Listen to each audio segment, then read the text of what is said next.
Bonjour, bonjour, donc aujourd'hui je vais causer un peu d'une série qui s'appelle Super Noël.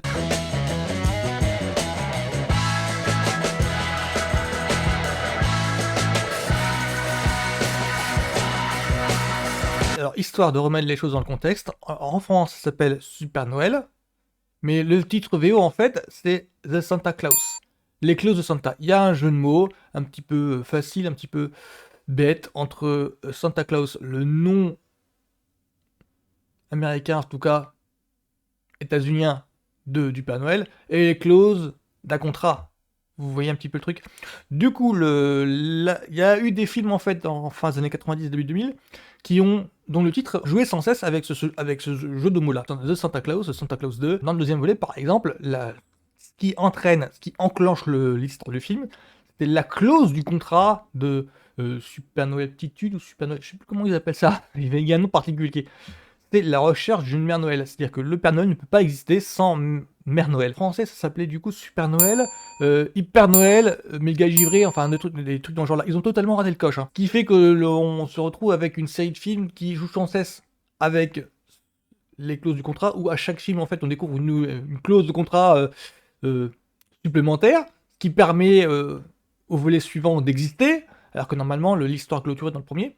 Alors, Super Noël, de base, c'est alors ça raconte l'histoire d'un père de famille joué par Tim Allen. Alors Tim Allen en France on ne le connaît pas, mais aux États-Unis, il me semble qu'il est un petit peu un humoriste un petit peu culte, au moins populaire, dans le sens où il a fait une sitcom qui s'appelait Papa Bricole, dans lequel on voyait un père de famille qui essayait de gérer sa vie de famille, mais en même temps qui avait un petit boulot de présentateur de télé, il était bricoleur. C'était un petit peu ça, c'était un petit peu ça son truc. Et du coup, dans ce film-là, on nous le montrait lui en tant que père de famille, divorcé, qui le jour où il a la garde, c'était dans la semaine de Noël, ben, une nuit, il entend quelque chose de bizarre au-dessous du toit, il va vérifier, voir qu'est-ce que c'est, il voit un homme sur son toit, il appelle, et toi, qu'est-ce que tu fous là? Et en l'appelant, en fait, cette personne prend peur, chute par terre et ben, meurt, quoi. Donc il se trouve que cette personne avait les habits du Père Noël, c'est-à-dire le manteau, le bonnet et tout. Le père de famille ne trouve rien de mieux à faire que de prendre l'événement, de les mettre pour vérifier s'il n'y a pas des cartes d'identité, quelque chose. Et c'est à partir de là que tout commence pour Super Noël, enfin tout au cas pour la saga. C'est-à-dire que euh, à partir du moment où il enfile les habits du Père Noël, à partir du moment où il devient le Père Noël, car c'est là le point de départ du truc, c'est que un père de famille devient le Père Noël, c'est-à-dire un père de famille moyen, enfin voilà, c'est dans la moyenne correcte. Il n'est pas du tout été préparé à ça. Quand il embarque dans le traîneau qu'il renvoie au pôle Nord et il découvre tout l'univers, le mec va pas se retrouver un petit peu chamboulé, il va se retrouver un petit peu genre, il va se retrouver dans une position du ah ouais, donc tout ça existe.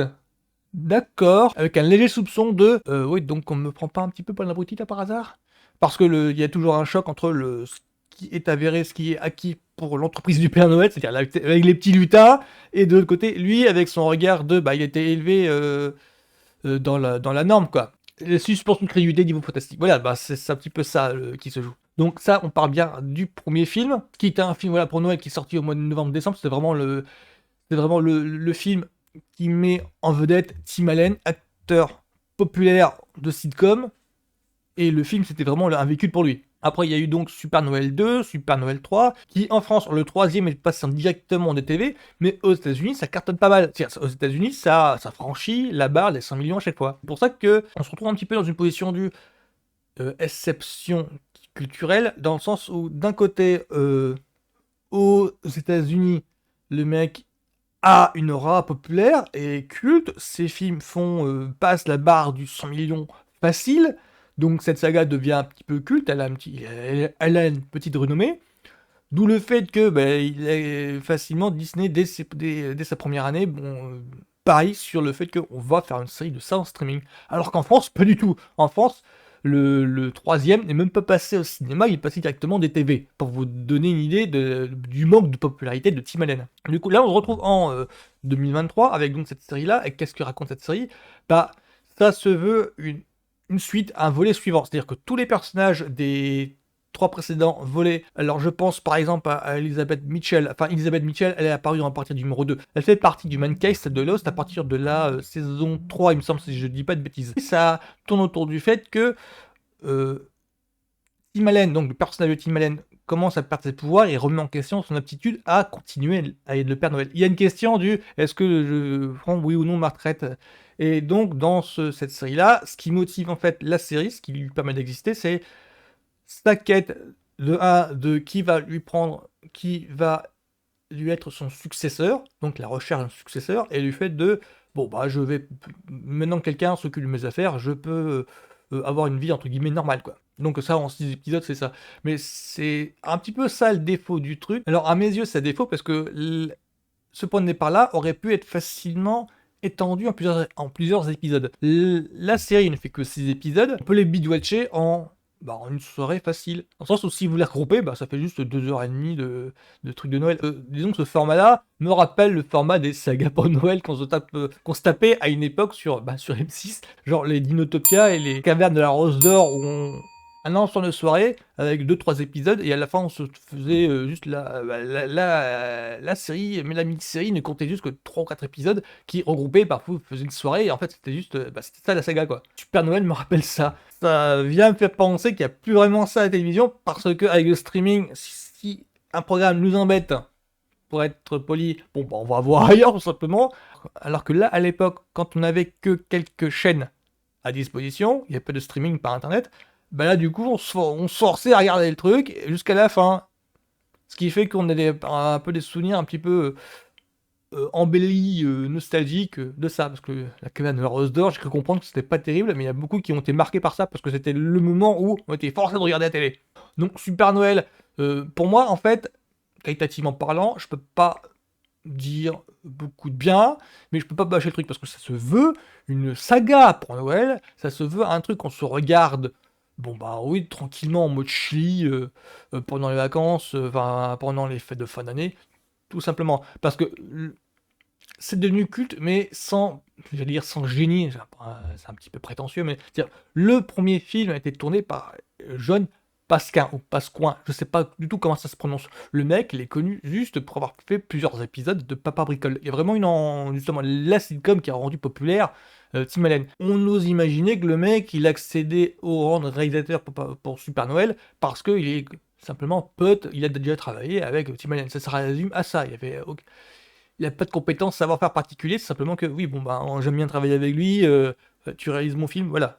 T'as là. Les deux suivants, qui sont réalisés par Michael Tunkel, il me semble, voilà, c'est un nom qui nous est totalement inconnu, enfin, même les cinéphiles ne le connaissent pas, qui, lui, et tout ce qu'il a fait après, c'est juste des téléfilms, il a fait même des téléfilms pour Noël, pour vous dire, donc dans les téléfilms passe-partout qui sont à caser dans le programme télé des chaînes au moment des fêtes de fin d'année. C'est tout ce qu'il a fait. La saga des Super Noël qui regroupe donc 3 films, bah ouais, enfin c'est le genre de truc qu'on se regarde à Noël. Et Super Noël, la série dont je vous parle, c'est du même niveau, tout simplement. Je veux pas bâcher le truc, c'est pas mon style. Simplement que ça ne se veut pas être un programme du moment, être un programme incontournable. C'est simplement quelque chose qui permet de remplir en fait, le catalogue Disney+ pendant les périodes de fin d'année.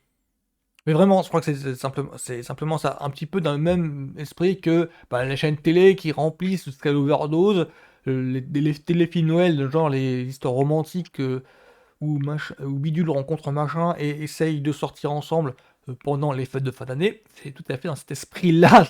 Mais vraiment, moi, mon avis, c'est pas mon kiff en fait, vraiment. C'est plutôt du genre à regarder les Pièges de Cristal où il y avait aussi 12 158 des films d'horreur. Mais vraiment, c'est vraiment ça mon kiff, hein. C'est vraiment ça mon plaisir coupable. Donc, je vous le conseille pas, c'est pas ma cam. Mais encore une fois, si c'est votre cam à vous, si vous avez aimé les précédents films, je pense pas qu'il y en ait énormément en France qui se mettent, qui savent l'existence déjà des 3 volets, mais on sait jamais. Donc, si vous avez aimé les 3 films précédents, vous aimerez la série, il n'y a pas de souci avec ça, je pense que vous devez même les avoir déjà vus. Donc Super Noël, la série, pour moi c'est, ouais, on peut faire un pass, à mes yeux, en tout cas c'est pas ma cam, mais si c'est votre cam à vous, pourquoi pas. Franchement, allez-y les yeux fermés, vous prendrez votre petit plaisir. Donc voilà, c'est tout ce que j'ai à dire sur Super Noël, la série. Ouais. Juste tout le monde, à la semaine prochaine.